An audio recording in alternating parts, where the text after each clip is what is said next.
While I'm setting up for this video, it feels especially appropriate that I remind you I have a Patreon page. So if you have like an extra $1 or $2 every month that you want to throw my way, that would be really cool. Those donations help me make videos like this, and hopefully I can make more videos into the future so that we can learn together. Well, hi there. We're gonna try something a little different today. I'm not using a script or anything. I made some notes about what I want to talk about, but mostly I just want to sort of talk to you guys a little off the cuff about something that has been on my mind a lot lately, and I realized it would make a really good video and also a really useful video, so here we are. So I'm currently at the end of my 7th semester of grad school, which is it's really cool to say. So I spent my first 3 years getting my master's degree, and I've just finished my first semester doing my PhD, and I really like it. I really like grad school, and I really like ecology and the things I'm studying and the people I'm working with. But I've been thinking a lot about sort of how to do grad school because since I've been in grad school for long enough now, and because my ecology fieldwork required that I have undergraduate lab and field help. At this point, several of the undergrads that I've employed / mentored have been coming to me for advice and even recommendation letters as they start considering applying to or actually applying to grad school programs themselves, which is very exciting, and I'm super proud of them, but it's also made me sort of think back on my experience so far and all of the things that I want to tell them as advice to help them be successful, since this is something they want to do. And I realized that there are probably a lot of people who have questions about what it's like to do grad school as an ecologist and sort of how to get started. So this is basically what I told those students, but in video form. I do feel like it's really important for me to emphasize that these are pieces of advice based on my personal experience in ecology very specifically, and doing the programs I've done the way I've done them, doing a master's first and then a PhD. I know there are a lot of other specifically science YouTubers, but a lot of YouTubers in general who have gone to grad school and made videos talking about their experience and provided feedback. I've seen some of those. I didn't necessarily agree with all of the advice or all of the sort of stories that were given. I think that each story can be very particular to a person or at least to a discipline. So I just really want to emphasize that these are my thoughts on being a grad student in ecology. The first and sometimes most important question you have to ask is, where are you going to go? There are a lot of different ways to arrive at that decision. A lot of it depends on you and your personal wants and needs.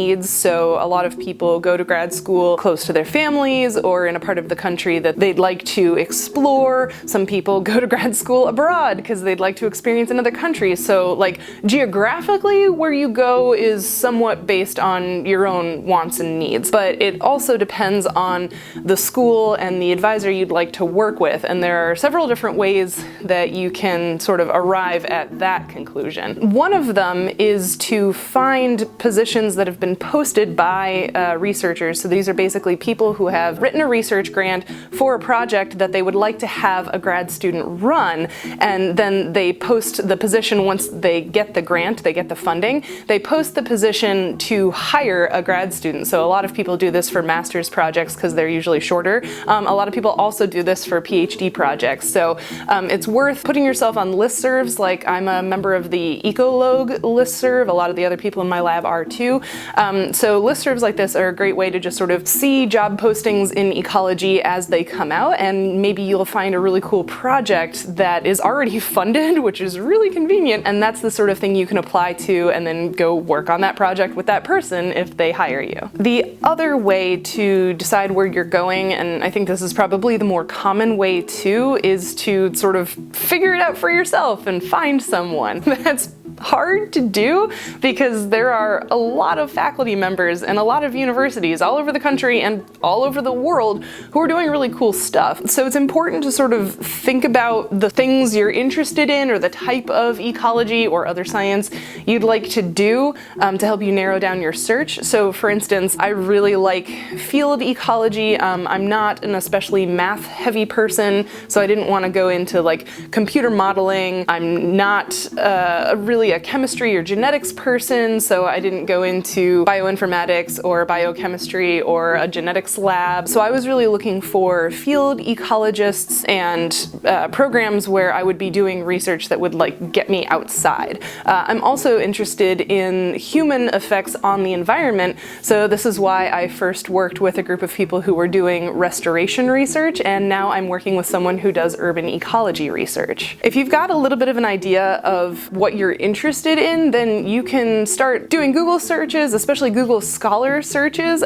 You might find recently published papers that you read and they get you thinking, and you're interested in what other work that lab might be doing, and so you start looking at who the authors of those papers are, and you might find a really interesting advisor and program that way too. But regardless of how you come up with your short list of names of people you might like to work with, the next step is the one that seems to be a real hang-up for people. Several of my undergrads have mentioned this. It feels really weird to sort of cold email someone. Like, you don't know who I am, but I'm gonna write you an email because I'd like to come be your grad student. Like, that feels super awkward, and we really, like, we don't want to do it. It feels weird, but honestly, a lot of people do it. Like, probably most people do it, and they won't think it's weird, hopefully. I haven't encountered anyone who thought that was weird.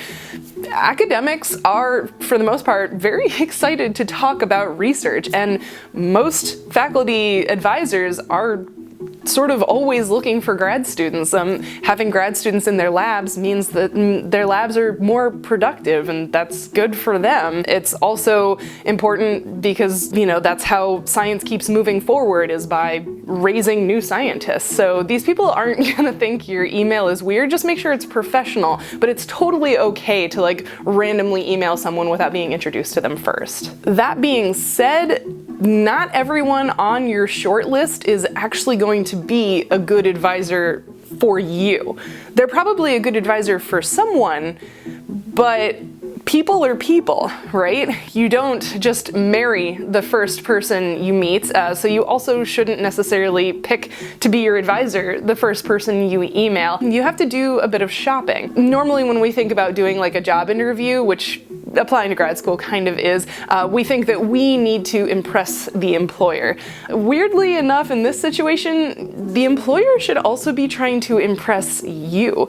If you are a good quality student and an interesting grad student candidate, then the advisor should want you. If they don't want you, then you probably don't want to be working with them. I'm not gonna mince words here. There are definitely people who are jerks in academia, and you just kind of have to walk away. And that's okay, because when you walk away from a jerk, you're gonna walk towards someone who's gonna be a really great advisor. So don't just accept to work with the first person who emails you back. You need to do a little bit of shopping. So that means actually talking to them, not just via email, but hopefully face-to-face. Whether that's a video call or preferably in person, you need to spend some time getting to know this person and having conversations with them and figuring out if you feel comfortable talking to them, because as an academic advisor, you're going to be doing a lot of talking to them. The face-to-face interview is interesting. A lot of schools will sort of invite prospective grad students for like an open house day, or what I call like the look-see visit.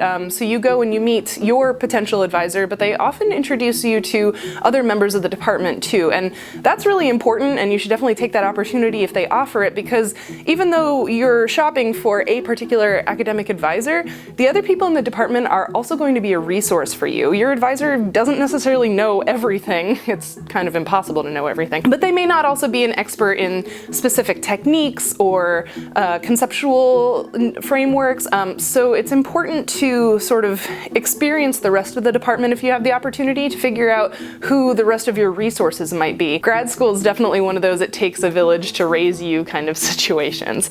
The other reason that one of those on-campus visits is really valuable is because when you're shopping for an advisor, you can't just ask them stuff. Like, because they're trying to impress you, ideally, they're going to be putting forward the best version of themselves, which is fine, but you really, really need to know who this person is and what it's going to be like to work with them. Hopefully by the time you're applying to grad school, you understand a little bit about how you like to be managed or supervised, whether you like someone who's super hands-on, maybe not micromanagey, but who's constantly checking in on you and helping guide you, or maybe you like someone who's more hands-off and doesn't necessarily set deadlines for you, sort of lets you guide your own journey, or maybe you like someone in between. Learning more about your potential advisor's management style and how they treat and interact with their grad students is really important. So if you have the opportunity for an on-campus visit, you should definitely spend time talking to your potential advisor's current grad students. In my case, the lab that I just entered has a whole bunch of grad students. They're all super nice and very supportive. Again, it takes a village. These people are also going to be your resources, and they had lots of great things to say about my advisor, and I really liked the feel of the whole department. There are a lot of really supportive faculty in the department beyond my advisor, so I'm very happy with my placement. But if you hear things that maybe feel a little weird to you, like say a particular faculty member has a lot of grad students start in their lab and then quit before they actually finish their grad school programs, that might be a red flag. Maybe there's a reason people are quitting that lab, and it might have something to do with the advisor's personality or management style or their expectations. Those are all things that you need to know about before you agree to go to a particular program, because this is your journey and you need to make decisions that are going to help you succeed. I know I made a little quip about my Patreon while I was setting up for this video, but the thing about grad students being poor, I mean, I don't get paid exceptionally well, but I do get paid, and that's important. So as a science grad student in ecology, you should not be paying for your grad school program. You should not be paying tuition. I have to pay some fees for, the campus gym or the internet or whatever, I don't know. You have to pay fees usually, but you should not be paying for tuition. They'll still sort of charge you tuition, but then they'll give you a tuition waiver, and hopefully they'll usually be paying you. That's another thing that's important when you're shopping around for advisors and grad school programs, is figuring out if your advisor has funding to pay you as part of a research project, like those postings on the listservs that I mentioned earlier, or if your department at the university is going to pay you with a graduate assistantship or a GA, a research assistantship or an RA, or a teaching assistantship or a TA. That's probably the most common is TAing. So that means that you're responsible for teaching some portion of a class. It's often like the lab portion of a class. So you just supervise the students and teach them how to do the lab and, write and grade quizzes, that kind of stuff every semester. But that means that the school pays you so that you don't have to have an extra job at the same time that you're trying to do all of the work involved in being a grad student. So that's really important. There are also a few ways that you can secure funding for yourself, especially grants and scholarships like the NSF, the National Science Foundation's GRFP, Graduate Research Funding Program. That's it. The GRFP. You can apply for the GRFP once as an undergraduate student and once early on in your grad school career, and if you win the GRFP, it's super unlikely. It's highly competitive. I know a few people have won it though. Congrats guys. But if you win the GRFP, it can fund you for most of the time you're in grad school. So looking for opportunities like that, and also looking for funding through your university, are super important. You should not be paying to go to grad school. They should be paying you. Another thing to set you up for success if you're thinking about becoming a grad student, specifically in ecology again, I have a few resources that I've been suggesting to the undergrads that I'm mentoring and advising. So the first one is a citation manager. I use Mendeley, other people use Zotero, I think there might be a few others, but basically what a citation manager is an app or a piece of software that when you download PDFs of papers from the internet, from like Google Scholar or Web of Science, and trust me, you're going to be downloading probably thousands, at least hundreds of PDFs in order to do the background reading to develop your projects and write your research papers. If you just download all those PDFs and put them in a folder on your computer, that's cool, and you can read them and you can even mark them up on like Adobe or something, or you could like print them out and mark them up, but both of those systems leave you with like a bunch of random PDFs. The benefit to using a citation manager is that you can put all the PDFs into that software, and it's searchable. So like if I want to go into my Mendeley and look for all of the papers that mention like fire, because my master's degree was part of what I was looking at was the effects of fire and burning the prairie on the dung beetles I was studying, I could type fire into the search bar and the software would show me all of the papers I downloaded that had fire somewhere in the title or the body of the paper, so that I could pick out which ones I wanted to read or use as a citation. So they're really valuable software because they're searchable. You can also hook them up to, like, connect them to Microsoft Word so that you can import correctly formatted citations directly into your manuscripts. So definitely pick a citation manager right when you start downloading papers, and always use it because it will save you so much sanity and so much stress. Another thing I've been suggesting to the undergrads I've been mentoring is this book. So it's called How to Do Ecology, which is kind of a funny title, but my master's advisor recommended I get it right when I started my program, and I'm really glad he did because it's a good book. It's not very long. It's like 165-ish pages, but it goes through sort of just how to think about doing ecological research. So they walk you through thinking about how to pick a question, how to develop hypotheses, how to develop the actual experiments to test those hypotheses, and also a bit about picking advisors and programs and all kinds of stuff. So this is a really good handbook to grab even before you start an ecology grad student program, to sort of help guide your thinking as you're choosing a program. The other book is one that a PhD student recommended to me while I was a master's student.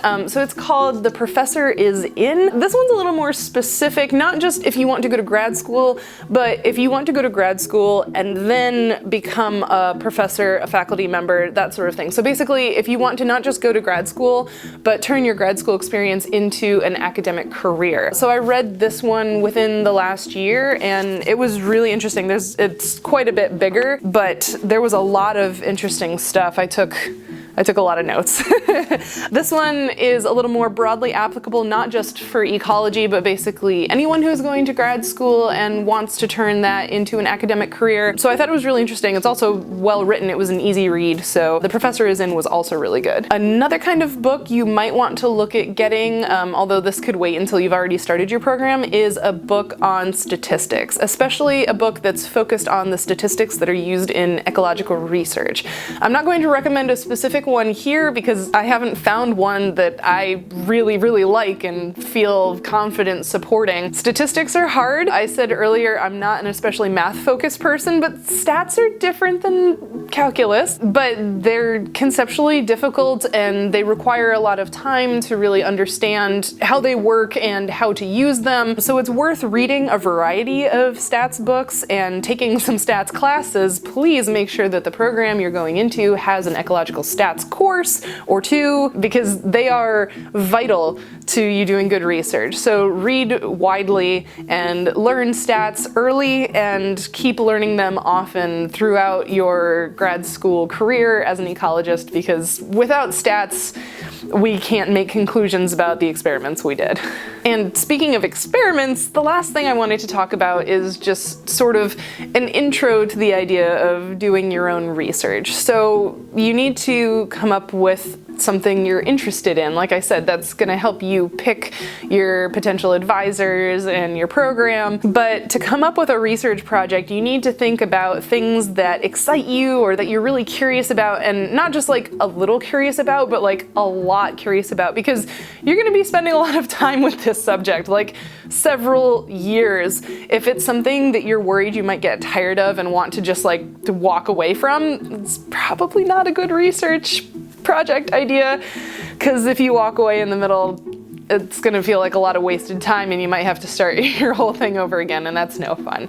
So definitely think about things that excite you, that you're curious about, and then read broadly within that field and try to figure out what's missing, what hasn't someone investigated or asked questions about yet. And then read more specifically within that area to develop your questions and your hypotheses. When you're reading research articles, it's really important to look at the papers that those research articles have cited and sort of read from that list the ones that sound interesting to you or useful to you. So basically you sort of read backwards through the timeline of research and sort of get at the nexus of where these questions came from and how they've been covered. Understanding the history and the context of the research you're going to be doing is really important too. After you've developed questions and hypotheses, and those things will probably be developed with advising from your advisor, you'll need to start thinking about the design of your study. So it might be an experiment, it might be an observational study, you might go into modeling and use computers a lot. Again, these things are going to be helped along by your advisor to a greater or lesser extent, and the other people in your department. But I think it's really important to think a lot about your experimental design, because there are a lot of things that you can overlook that you might need to do or to take into consideration. And this is a really difficult expectation that's put on grad students before we've really had any research experience, most of us. So we don't really know what to think about or what to look for. So I found it really valuable. I actually was able to go out to my research sites before I actually started my experiments and my studies, and just getting a feel for the space and sort of thinking about the logistics of the space really helped me solidify the way I designed my experimental procedures or my techniques. So yeah, think a lot about the way you design your experiments. That being said, things don't always work out the way you hoped. A lot of times things don't go well, they break, they don't work, whatever. That's part of science, and especially part of ecology. Ecology is super messy. That doesn't mean it's not worthwhile, it just means it can be hard, because you might do an experiment and spend a whole summer field season doing something only to find out that you didn't collect any data that are usable, and you have to do everything all over again. That can be really frustrating and demoralizing, but it is part of the fact of science, and that summer wasn't actually entirely wasted, because chances are you learned something about experimental design or procedures or techniques or weather patterns, something. And all of that learning is going to help you design better experiments in the future. Well, so I hope you liked this, or that you found at least some part of the video useful. It's a little weird for me to be talking without a script like this and just sort of pulling things off the top of my head that I think might be useful to people, or that I wish I had known when I started, or the things that I've been sharing with the undergrads who are coming to me for advice as they apply to grad school themselves. So if you're thinking of applying to grad school in ecology, congratulations, that's really exciting. It's a big decision. If you have more questions about my experience or any other pieces of advice I might be able to pull out of my brain, please leave them down in the comments section. I would love to have more conversations with people who are interested in grad school, because yeah, this is an amazing experience. This is the first step on the adventure of your career, potentially. So yeah, it's an important thing to talk about and know a lot about, so that you don't make decisions that you might not feel the best about later on. And if you liked this video, don't forget to like it. If you didn't like this video, please share it with someone who would. And if you'd like to support the Roving Naturalist, remember to hit the subscribe button and the bell notification icon. Then please go check out my Patreon page. You can also follow me on Twitter, Facebook, and Instagram. If you really like nerdy science goodness and scientists talking sort of off the cuff like this, then you might enjoy my science-themed Dungeons & Dragons show. It's called Nature Check, and we play live on Twitch approximately twice a month. The games are also uploaded to a YouTube channel and as a podcast, so please go check that out if you're interested. And as always, thank you so much for watching, and I'll see you next time.